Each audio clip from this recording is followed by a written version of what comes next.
All right, y'all. So this morning I watched second half of season 2 of Wednesday, and it was good. I'll try to do this review as thoroughly but quick as possible. So basically, the second half is after Wednesday done broke out all the asylum folks and Tyler Galpin to hide. Uh, she wakes up from a coma. I think Morticia was reading her Macbeth while she was in a coma. I'm more of a Macduff fan, but hey, I like Macbeth.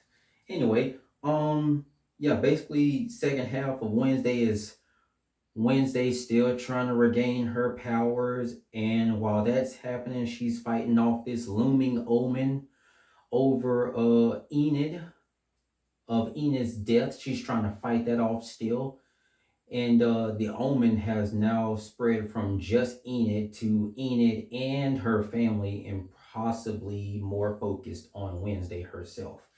As that's happening, she's having to deal with, because she freed everybody, she got to deal with a newly released Tyler, a Hyde out there terrorizing the place again. And while that's happening, we got because apparently the Adams have a problem with releasing dangerous people, Pugsley and his zombie friend. We got that problem going on in the background. Also in the background, we got Bianca Barclay's mom still trying to hide out from Dort. They still trying to flee Dort because, well, Dort's evil. I mean, he's a little sneaky about it, but still, he's evil. So we got that happening in the background. Bianca trying to keep her mom safe. While that's happening, Dort is actively trying to just take over and get money, get more money by taking over the school and other places and spreading his influence. So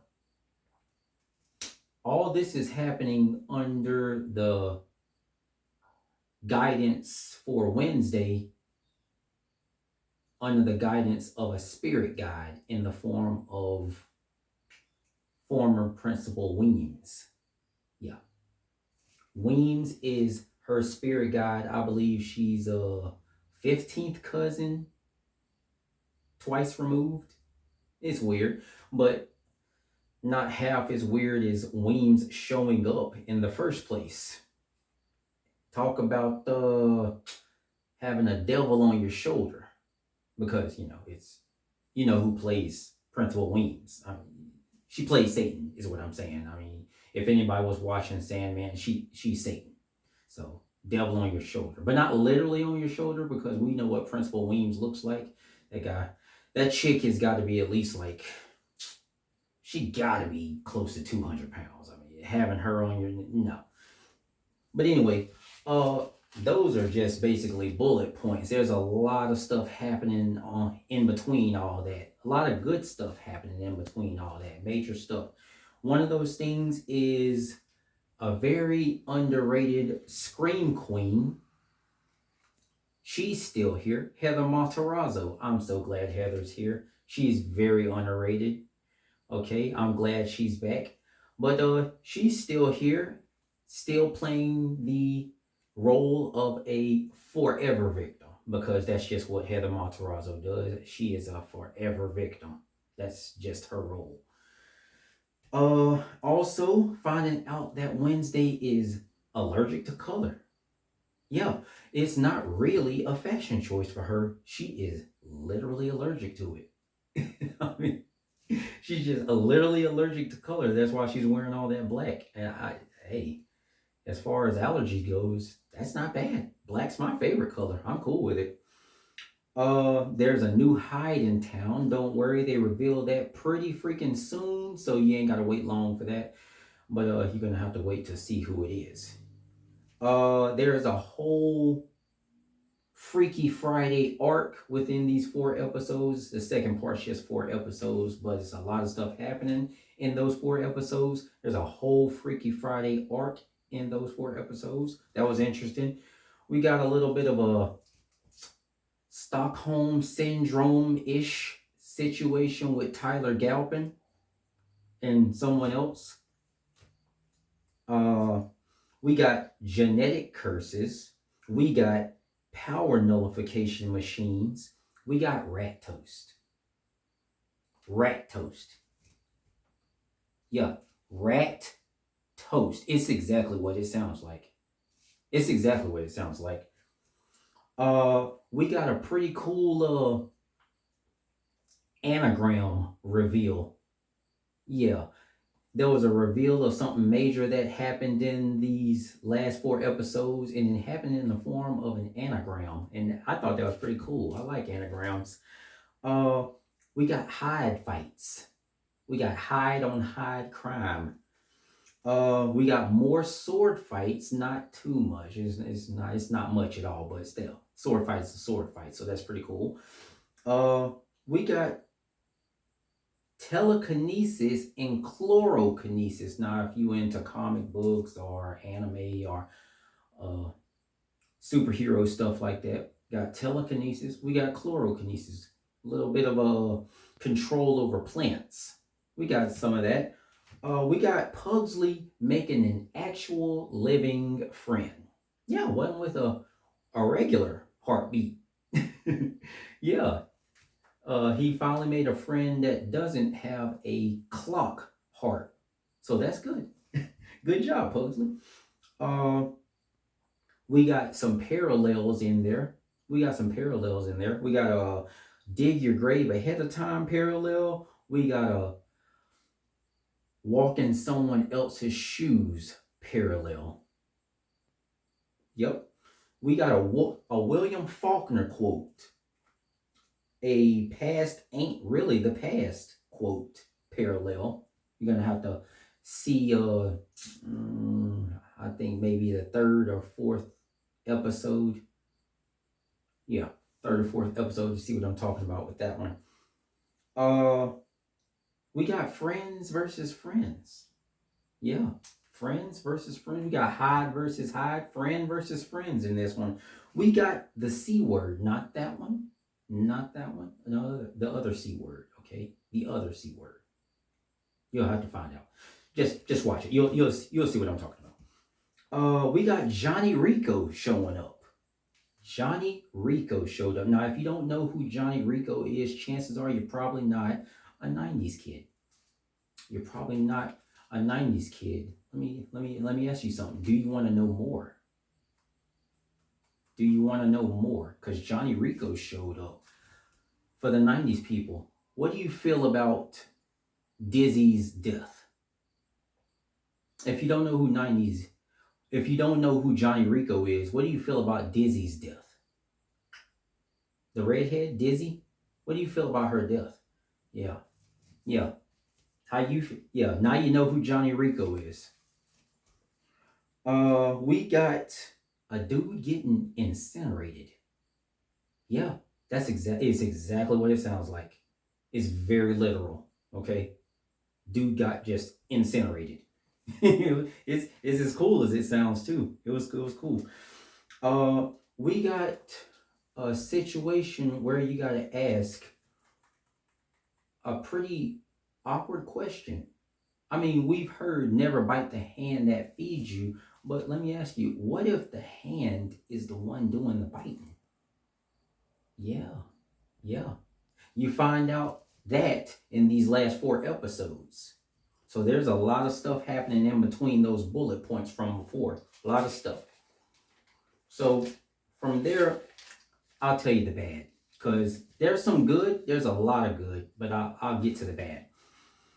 The bad parts, all the major action happens in pretty much the last 2 episodes. Now, it's the second half, so it's pretty much just 4 episodes, but all the major action happens in the last two episodes. So there's a pacing issue. I don't think they should have separated it into two parts. I know that's a thing now, but I would have rather they just either put it as episode by episode by episode on a weekly type of deal like they're doing with wrestling right now, but either do it that way or just release the whole second season, which is what I really want. But separating it into two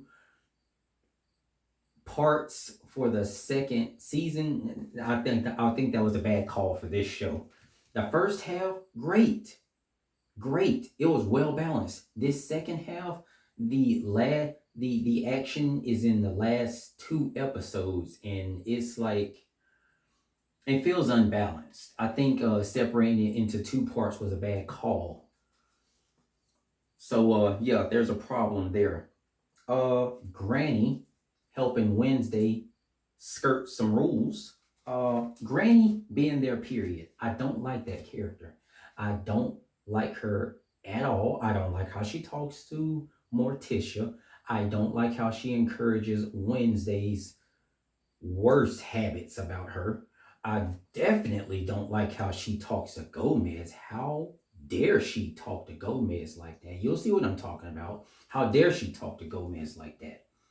But that gets rectified, so you have to see what happens there. That's good. That's good. Uh, Lady Gaga, not a big fan of that chick. For the life of me, people consider her beautiful, pretty. I don't see it. I don't really like her music. I don't like her as a person. Lady Gaga's in it, so there's that. But it's one of the bad parts. I can't get with that lady. Morticia's acting. I don't know. Maybe I just didn't notice it at first, but Catherine Zeta-Jones's acting as Morticia, it was off this second half of the second season. Like maybe it's just more noticeable the more I get uh exposed to Morticia, the more I notice it. But Morticia's acting, it was very off.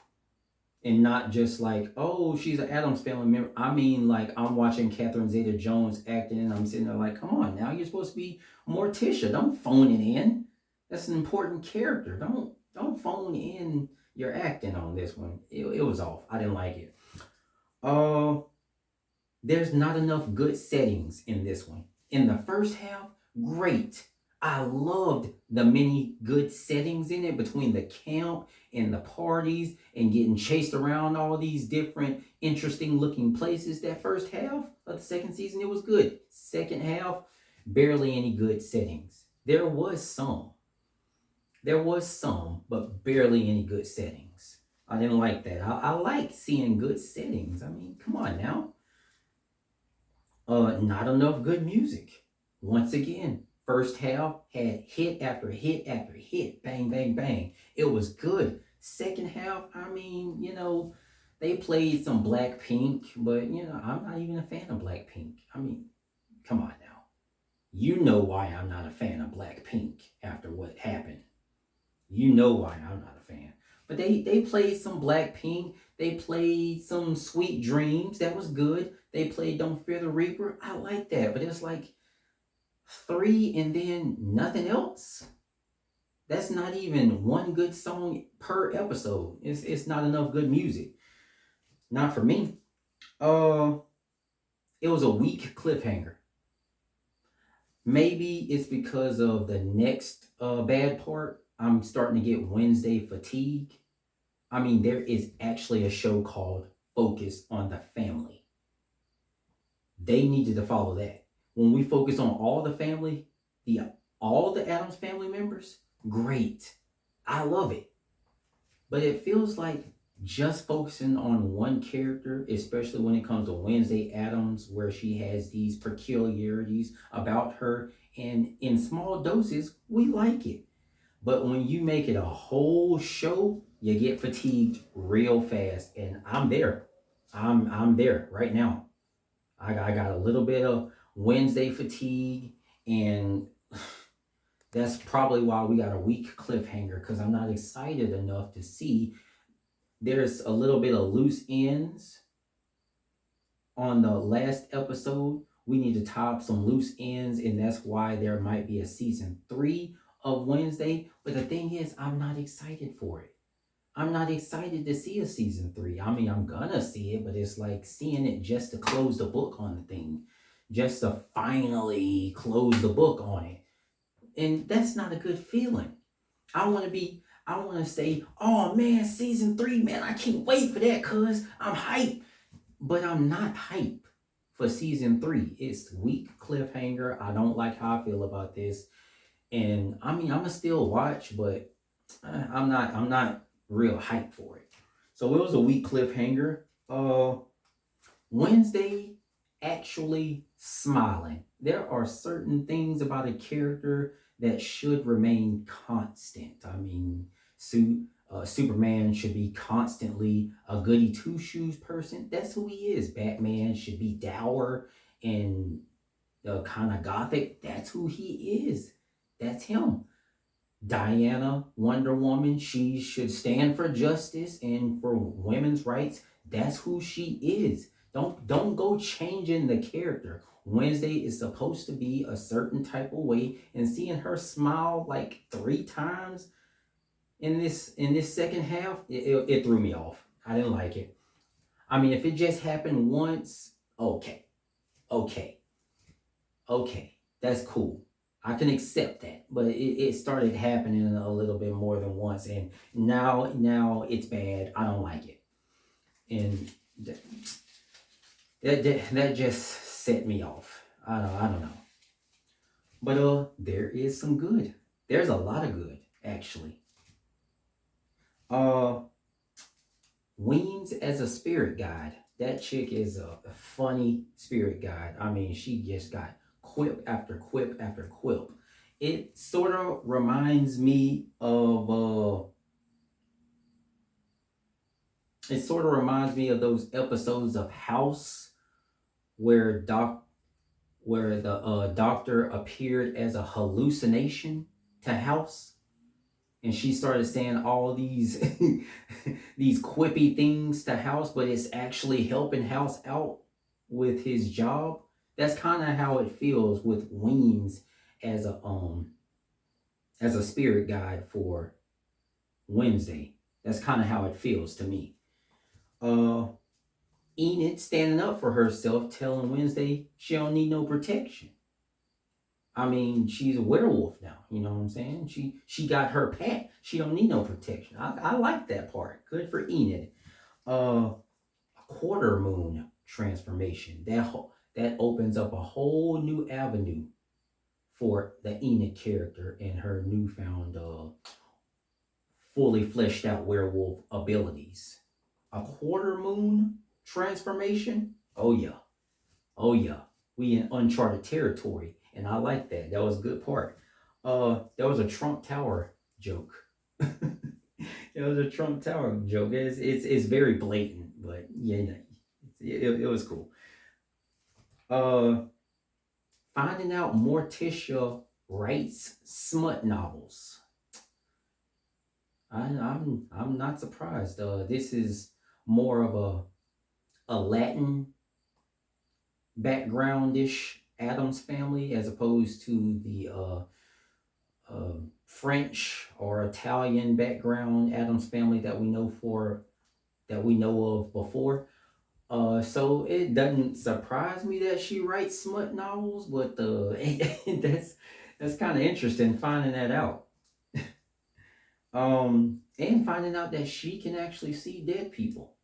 Yeah, that's she can sense their presence, and that was surprising. That's like seeing Infinity Ultron find out that the Watcher is watching them. It was like that moment. Uh, there is a long-standing Adams family mystery that gets solved. That gets answered in this second half, and one of the members had a big hand in it. So yeah, that was a good part.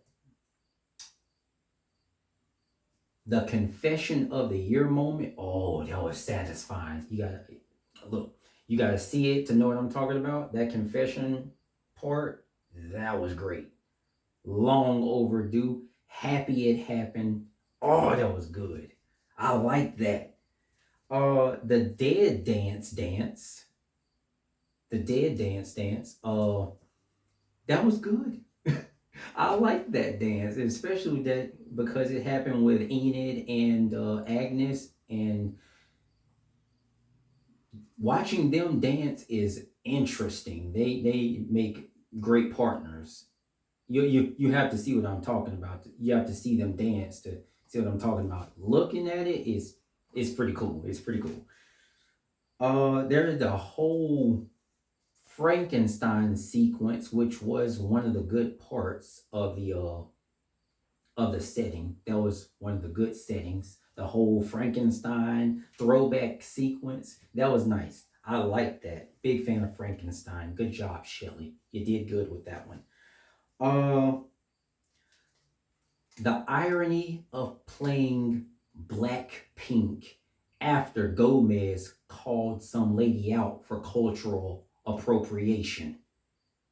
The, the irony of Blackpink playing just a little ways after Gomez calls some lady out for cultural appropriation. I mean, think about it. Blackpink playing after that. And the parallel of Blackpink playing as we see the Freaky Friday situation between Wednesday and Enid. Like literally Blackpink. That was a good part. Yes, that was good. Um the gala. The gala was a good was a good setting. But it was like the one good setting. The one really spectacular setting. The gala party, that was nice looking. That was nice looking. But I really like the Dr. Amber Valakis part of Weems. her her her Dr. Amber Valakis from House, how she was acting towards Wednesday as her spirit guide. I really liked that part. That was a good part. But of course, the best part of it all is seeing Agnes. Oh my gosh, she's even better in this second half. I didn't think I could like the Agnes character any more than I already did, but I did. She just gets creepier and creepier, and it's so funny. It is so funny to see. I love the Agnes character. She is by far my favorite character out of everyone but Gomez. Love the Gomez character. But Agnes is a close second to Gomez. Everybody else, not even close. Agnes is up there, man. I love the Agnes character. She is so funny. But yeah, that was the good. Um this second half, it was it was okay. It was okay. Like all as a whole, between part one and part two, if you add them all together, is just as good as season one. It's just the second half of season two, and it was okay. But if you add it together with part one, it's a good season two. Just as good as season one. But yeah. So season two was good. All in all, it was good. I enjoyed it. Agnes, chick, for you, for you, I'll be excited for a season three, just for Agnes. But yeah, it was good. It was good. Um, season two of Wednesday was pretty good.